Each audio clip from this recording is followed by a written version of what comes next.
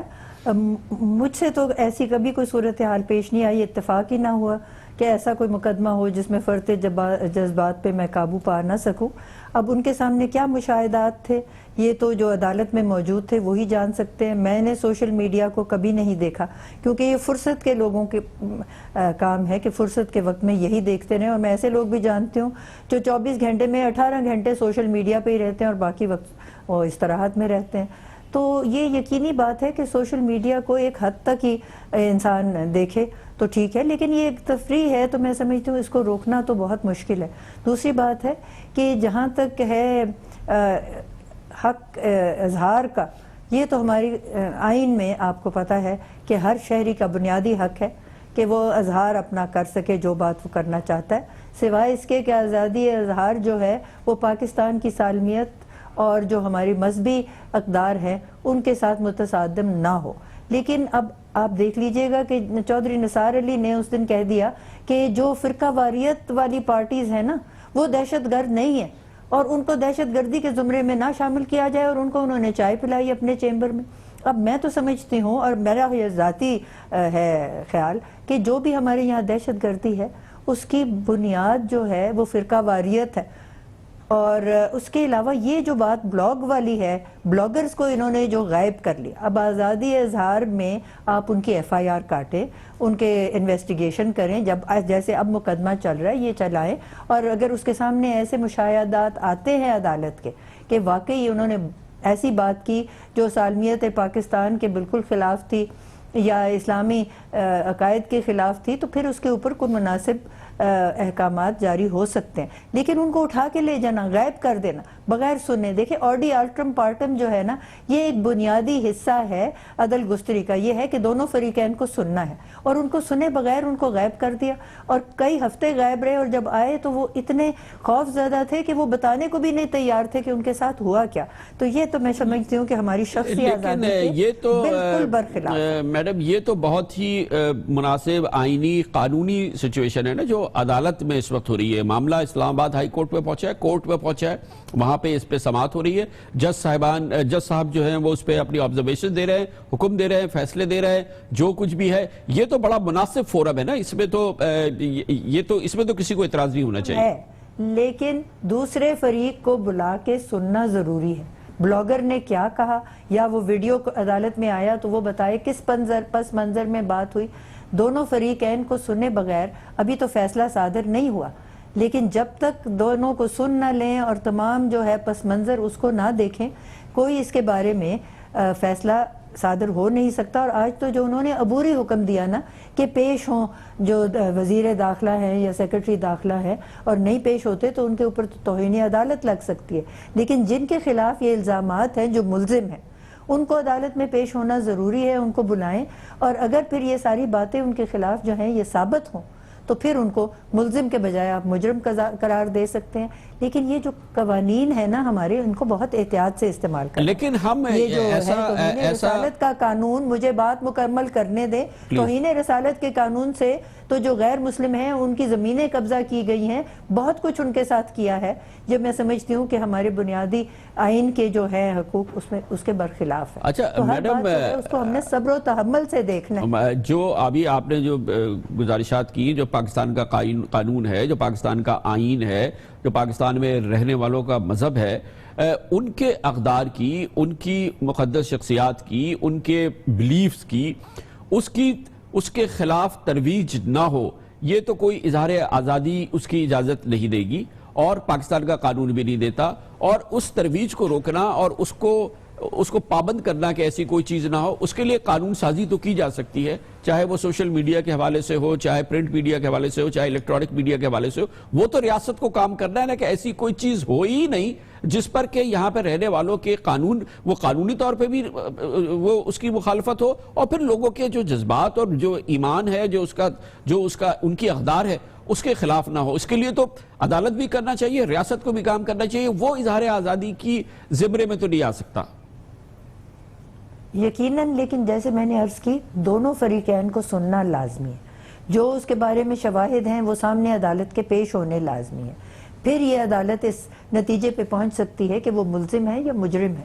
کیونکہ میں نے تو بہت سے ایسے کیسز دیکھے جس میں توہین رسالت کا حوالہ دے کر اور جو معصوم لوگ ہیں ان کی زمینوں پہ قبضہ کر لیا، ان کے گھر جلا دیا. آپ کو پتہ ہے یہاں کیا کچھ ہو چکا ہے. اور آپ جیسے کہتے ہیں کہ پاکستانیوں کا عقیدہ، صرف آپ نے اکثریت کا عقیدہ نہیں دیکھنا، آپ نے اقلیت کا عقیدہ بھی دیکھنا کہ کیا ہے.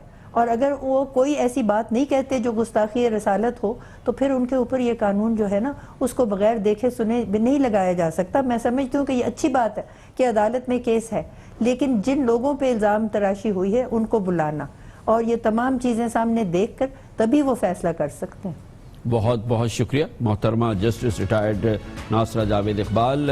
بہت ہی ممتاز ماہر قانون بھی ہیں، لاہور ہائی کورٹ کی سابق جج بھی ہیں، لاہور ہائی کورٹ بار ایسوسی ایشن کی سربراہ بھی رہی ہیں، محترم علامہ سر محمد اقبال کی بہو بھی ہیں، اور جسٹس ریٹائرڈ مرحوم جاوید اقبال کی اہلیہ بھی ہیں. ان کا کہنا یہ ہے کہ مقدمہ ہے تو دونوں فریقین کو ضرور سننا چاہیے، فریقین کی رائے کو سن کے، فریقین کے موقف کو سن کے فیصلہ آنا چاہیے.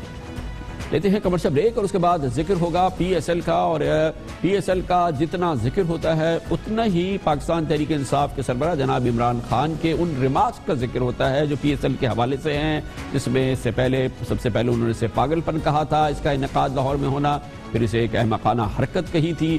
اب جبکہ فائنل ہو گیا ہے تو انہوں نے کہا کہ جو کھلاڑی آئے ہیں وہ پھٹیچر کھلاڑی تھے. یہ بحث کو آگے بڑھا رہی ہے بات، اور عمران خان کے پرستار شاید اس پوری صورتحال پہ بہت زیادہ خوش نہ ہوں. شاید ان کا خیال یہ ہو کہ اگر یہ بات نہ بھی کہی ہوتی تو کیا ہو جاتا. اس کا ذکر کرتے ہیں چھوٹے سے وقت کے بعد.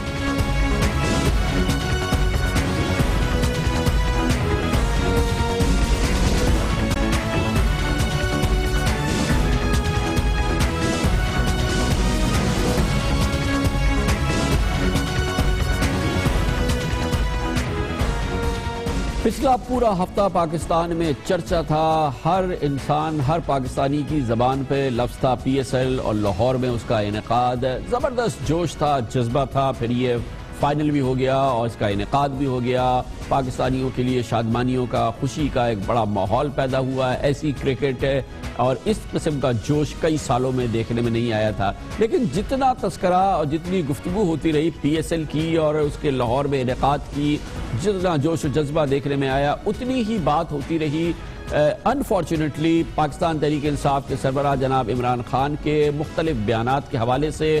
کیونکہ بہرحال ایک مجموعی طور پہ جذبہ یہ تھا کہ پاکستان میں پی ایس ایل کا فائنل ہو جائے. عمران خان صاحب کا کہنا یہ رہا کہ پاکستان میں پاکستان سپر لیگ کا فائنل لاہور نہیں کرانا چاہیے. برا آئیڈیا ہے سارے لاہور میں فوج لجا کے اور سیکیورٹی الارم کر کے اور میچ کروانا ہے، اور وہ بھی ایک پی ایس ایل کا میچ. یہ تو پاگل پن ہے. تو کیا اس سے کیا لوگوں کو پتہ چلے گا کہ امن ہو گیا لاہور میں؟ اس سے زیادہ احمقانہ فیصلہ ہے ہی نہیں. Is to bring back smiles, and I think tonight there are a lot of smiles in Pakistan. اب تازہ ترین معاملہ عمران خان کی ایک ویڈیو ہے جو آج سوشل میڈیا پہ بھرپور انداز سے گردش کر رہی ہے، جس کا کہ ابھی آپ نے ایک حصہ بھی دیکھا، جس میں وہ پی ایس ایل فائنل میں شریک غیر ملکی کھلاڑیوں کے حوالے سے بات کرتے نظر آ رہے ہیں. انہیں کہہ رہے ہیں پھٹیچر کھلاڑی ہے، ان کو ویسے ہی کہتے پکڑ کے لے آتے تو یہ آ جاتے. عمران خان کا کہہ رہا ہے 2-3 کھلاڑیوں کو آنا تھا، باقی پھٹیچر کھلاڑی ہیں، انہیں تو ویسے بھی آ جانا تھا. جو غیر ملکی کھلاڑی یہاں ہیں ان میں سے کسی کا میں نام بھی نہیں جانتا. پی ایس ایل کے چیئرمین نجم سیٹھی اور انتظامیہ پہ تنقید کر رہے تھے جناب عمران خان. ان کا کہہ رہا ہے مجھے لگتا ہے کہ ایسے ہی کسی کو پکڑ کے لے آئے، کسی کو افریقہ سے لے آئے، کسی کو کہیں اور سے لے آئے، پتہ نہیں یہ کون تھے. یہ کہہ تو دیا جناب عمران خان نے، لیکن آج کا دور ہے سوشل میڈیا کا، آج کا دور ہے چیزوں کی فوری طور پہ وائرل ہو جانے کا، اور یہ ہو گیا. سوشل میڈیا پہ